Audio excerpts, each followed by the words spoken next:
Welcome to our channel. Today we how to transfer tickets from Intercom to Zendesk using CSV and Webhooks. Easy tutorial step by step clearly. Begin by logging into your Intercom account.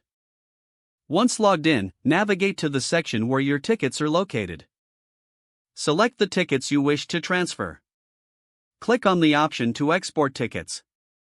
Choose the CSV format for your export. Download the CSV file to your device. Next, log into your Zendesk account. In Zendesk, go to the Admin panel. Under the Manage section, find the Import option. Select Import tickets from a CSV file. Upload the CSV file you previously downloaded from Intercom. Map the fields from the CSV to the corresponding fields in Zendesk. Double-check that the information is accurate and complete.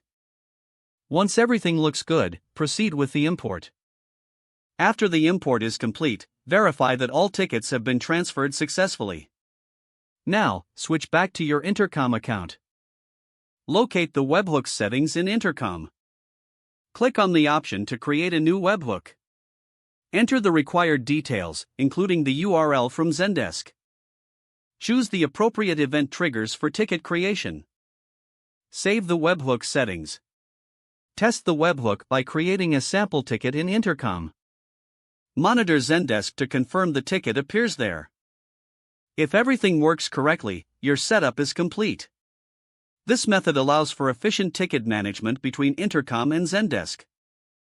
If the page does not load, refresh the browser or try again in a private or incognito window.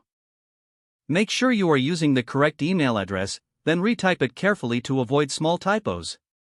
If your password is not accepted, use the reset option and create a new strong password you can remember. Check your spam folder for verification or security emails, then complete any requested confirmation steps. Don't forget to like this video and subscribe to our channel for more step-by-step tech guides.